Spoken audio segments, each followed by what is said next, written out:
धीरेन्द्र ब्रह्मचारी, पितृ ऋण और एरोप्लेन क्रैश।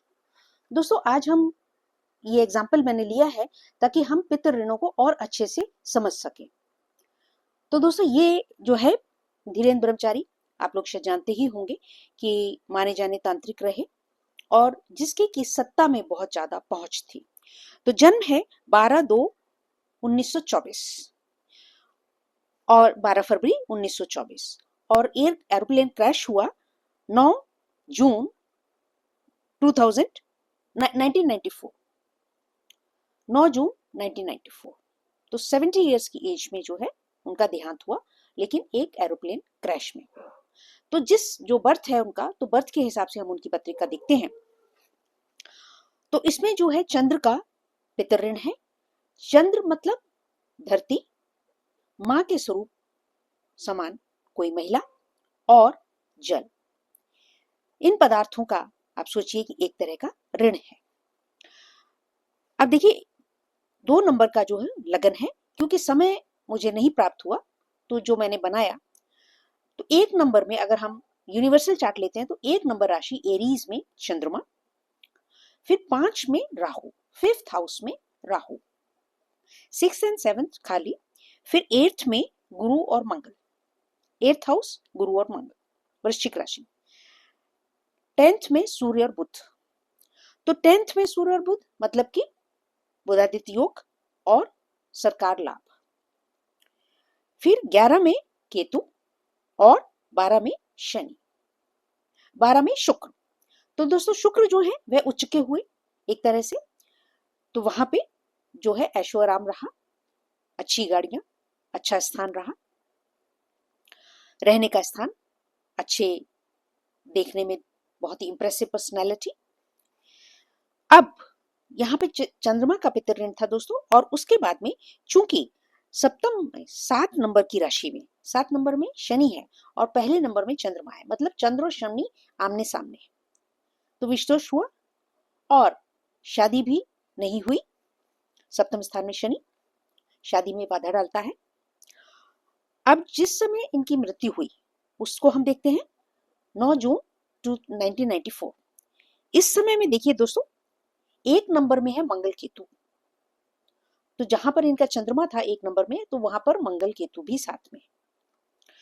2 नंबर में है सूर्य और चंद्र, मतलब कि अमावस तिथि, टॉरस में सूर्य चंद्र का इकट्ठा होना मतलब उस दिन अमावस तिथि थी, अमावस्या की तिथि अशुभकारी तिथि। उसके बाद में बुध और शुक्र जेमिनी में, और गुरु और राहु, गुरु चांडाल योग 7 नंबर में, और 11 नंबर में एक्वेरियस में शनि। तो दोस्तों ये ग्रहों की चाल उस दिन थी। उस दिन जो था वह पितृऋण उनका बना शुक्र और शनि का पितृऋण बना। शुक्र मतलब कोई महिला और शनि आप कोई मेहनती आदमी, मेहनत करने वाला आदमी, इंसान, उसकी हानि। मंगल केतु की युति, अभी जो एरोप्लेन क्रैश हुआ वह भी मंगल केतु की युति में हुआ, जब 5 नंबर की राशि में मंगल केतु था, और इनका जब क्रैश हुआ तो उस समय एरीज में मंगल और केतु था, विद्यमान था। मंगल और केतु, केतु क्या है? हवा, मंगल फायरी, फायर, तो आसमान में जो है उनकी मृत्यु हुई। और पृथ्वी, महिला और जल, जल तत्व, ये पितृऋण में उनके थे। तो आप समझ सकते हैं कि पितृऋण कैसे उदित हुए, किस तरह से, और जिस परिवार के ये बहुत क्लोज थे, आप सभी जानते हैं कि उनको भी हानि हुई। दोस्तों बात रही तंत्र क्रिया करने वालों की, आप सभी जानते हैं, और नहीं जानते तो आज जान पाएंगे कि समय समय पे जब ये अलग अलग जगहों पर तांत्रिक क्रियाएं होती हैं, जिसका कि आपने अभी मोस्ट लेटेस्ट जो है आपने सोनम के केस में देखा, जब उसने अपने पति को हत्या करी, तो ये कहा गया कि वो एक तरह से उसने बलि दी अपने पति की, कर्मकांड करवाया। तो दोस्तों बुरे का नतीजा बुरा ही होता है, और इनकी जो पत्रिका अगर जन्म पत्रिका देखें तो वो बहुत ही डिसबैलेंस, एक ही साइड में जो है 1 से 5 तक लेकर के सारे ग्रह, और उसके बाद 11 और 12, 11 में केतु और 12 में शुक्र। तो दोस्तों बहुत दुर्भाग्य की बात है कि जो भी, मैं सिर्फ ये वीडियो इसलिए डाल रही हूँ, एक तो पितर ऋणों का लेन देन आप समझ सकें, दूसरा जब कोई इंसान किसी का बुरा करता है अपने लाभ प्राप्त करने के लिए, किसी को मिसगाइड करता है, किसी को गलत कार्य करने के लिए उकसाता है, तो वह भी एक तरह का अपराध है, वह भी ऋण बनेगा ही बनेगा। और ये किस तरह से हुआ, मैंने आपको दोनों ही दिन की जो पत्रिका है बताई। तो दोस्तों नाम तो बहुत रहा, लेकिन क्या, न घर परिवार न शादी, और जब मृत्यु हुई तो क्या, उसका जो है आप देखें कि जो क्रियाक्रम है वह भी नहीं हो सका। इनके बारे में पता चलता है कि जो गोल डाकखाना है दिल्ली में, उसके साथ में एक जगह है, प्लॉट है, जो कि इन्होंने जबरदस्ती ली।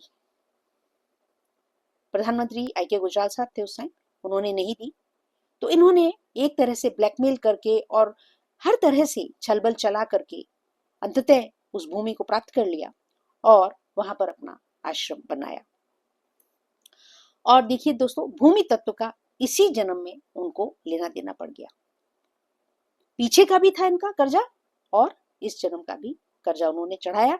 जो मैंने आपको बताया था भीष्म पितामह की कि पितर ऋण उदित कब हुआ, क्यों हुआ, उस केस में क्योंकि वो हिरणी थी, तो जब महिला को ही किसी का उन्होंने अत्याचार किया, देखा कि मेरे सामने जो है वो उसकी धोती उतारी जा रही है, ऐसा निवस्त्र करा जा रहा है, और वो चुपचाप बैठे रहे भीष्म पितामह, तो उनको वो पितर ऋण उदित हुआ।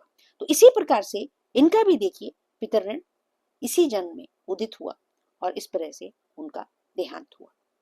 आगे और भी चर्चा होगी दोस्तों, और भी वीडियोस आएंगी, ताकि हम इस चीज को पूरी तरह से समझ सकें और अपना प्रण ले सकें कि जो हम लोग तैश में आकर के और किस तरह से तन मन धन से छल करते हैं, और जिन लोगों का राहु ऐसी पोजीशन में होता है तो वो छल बल चला करके लोगों को गुमराह करके लोगों से अपना फायदा उठाना और लोगों को प्रभावित करना, तो वहां पर दोस्तों ऐसी गत होती ही है। यहाँ पर जो केतु मोक्ष देने वाला था उसने मोक्ष नहीं दिया, और केतु था भी 11वें घर में। इस प्रकार से वह फिर इसी चक्र में पड़े, चाहे वो कहने को अपने आप को कितने बड़े कर्मकांडी या अपने को महात्मा मानते हों, योगाचार्य मानते हों। उन्होंने, कहते हैं ना दोस्तों कि तप से राज और राज से नरक, ये यहाँ पर यथार्थ होता है पूरी तरह से। वो उन्होंने मेहनत करी, घर छोड़ा 13 साल की उम्र में, मेहनत करी, योग सीखा, योगाचार्य बने, कुंडलिनी जागरण किया, अपनी कुंडलिनी को जागृत किया, लेकिन फिर अपनी उस शक्ति का दुरुपयोग किया सिर्फ सत्ता के प्रभाव को पाने के लिए और सत्ता के गलियारों में घूमने के लिए, और फिर उनकी क्या गत हुई आपके सामने है। वीडियो को देखें, ज्यादा से ज्यादा शेयर करें और समझने की कोशिश करें, और प्रश्न भी जरूर किया करें, कमेंट भी जरूर किया करें। Thank you very much, love you all.